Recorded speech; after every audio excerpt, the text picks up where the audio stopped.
how you doing? It's been ages. I'm really sorry. I did promise, didn't I, that I was going to give you weekly updates on how I'm doing with my weight loss mission. But time has just galloped apace on me, as I always say. And I've had a few things on, been busy, as they say. And so, yeah, I have done the weigh-ins, and I am going to tell you what I weighed for about the past 4 weeks. And yeah, get you bang up to date with where I'm at. So it's actually, tomorrow is going to be the start of week 7. So weigh-in tomorrow is end of week 6.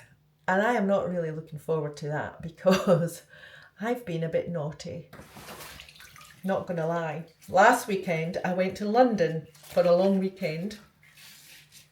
It was an old friend's birthday. I'd not seen him for 100 years. And so went to London and we went to a gig. We went to see the Diggable Planets, 90s hip hop legends, and we had fun. That was quite good. We both gave it a 6.5 out of 10. It's not been one of the best gigs we've ever been to, but still not bad. And we had a nice time. So that was it, but it was freezing. It was the weekend of Storm Dara, and there were like bits of tree flying all over the place. And so we chose our moments to go out. We went shopping in Brixton and then back to the flat and basically stayed in and drank wine. And did actually go out a few times and ate cake, but not industrial cake. It was good homemade, home-baked cake, or baked on the premises cake out of real ingredients. So, yes, all of which is to say that I fell off the wagon. And yes, and then I've been a bit naughty since I came back. I've had a deadline on. I had a radio play to edit and do the sound design for, so my sleep's been all over the shop. I've been staying up to ridiculous o'clock editing, and by ridiculous o'clock I'm talking about 3 a.m. and then not getting to sleep till 4 a.m. So all of these things are not conducive to a downwards trajectory weigh-in tomorrow morning. That's all I'm going to say about that. So yeah, we'll see. In the meantime, I'm going to tell you about the past 4 weeks measurements. Measurements? Yeah, well, weights and measures. So that is about it really. My main focus, though, for the next week in the run-up to Christmas is to get my sleep pattern back onto daytime from this nocturnal lark.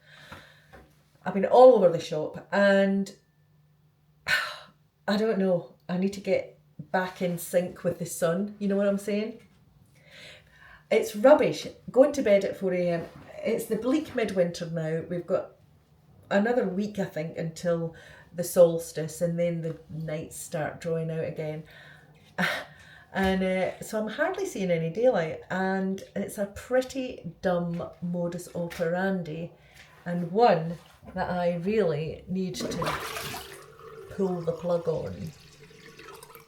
You'd like to think that burning the candle at both ends from time to time wouldn't do you any harm. Well, I'd like to think so. However, during that period of nocturnal madness, right slap in the middle of it, I got an email to my inbox from New Atlas newsletter. And it says, headline, "How you sleep could raise cardiovascular disease risk by 26%. Dun dun dun. So I read it through and it pulled me up in my tracks a bit. I don't mind telling you. Gave me a bit of food for thought. I mean, we all know how important it is to get enough sleep, right? As it says here, researchers are now starting to focus not only on how much sleep you get, but the form that sleep takes.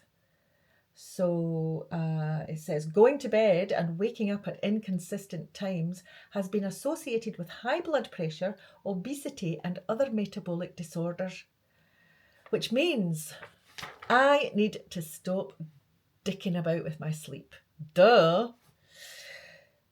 The researchers looked at 72,269 people, blah, blah, blah, blah. Right, this is the key bit. Even those who hit the target amount of sleep, i.e. between 7 and 9 hours, but who had irregular sleep habits, still suffered from the increased health risks. So getting enough sleep wasn't enough. The key was getting regular periods of sleep that didn't alter much from day to day. So I've got to sort this out this week and get back on track. Right, enough of this. Time to tell you about those 4 missing weeks of weigh-ins. All right, let me update you on my weigh-ins. So, week 2, I was 77.4 kilos. That's 170 pounds and 10 ounces, or 12 stone 2.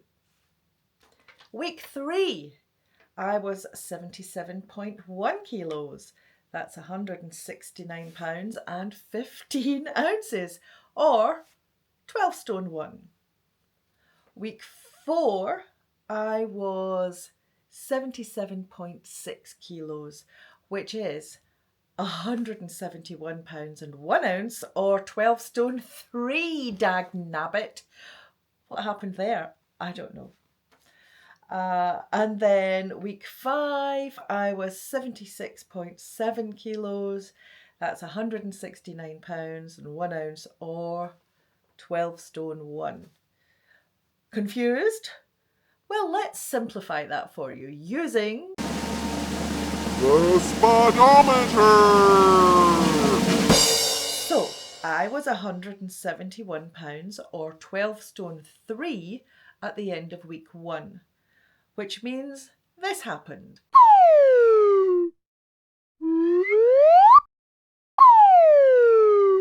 And I've shifted the grand total of 2 pounds in 3 weeks. Must do better. So that's it from me. Let me know in the comments how you're getting on, if you are on a similar mission to, shall we say, use up some of your excess energy supplies. And I will see you very soon for my week 6 statistics. And until then, early to bed, early to rise makes a body healthy and wealthy and wise. Night night.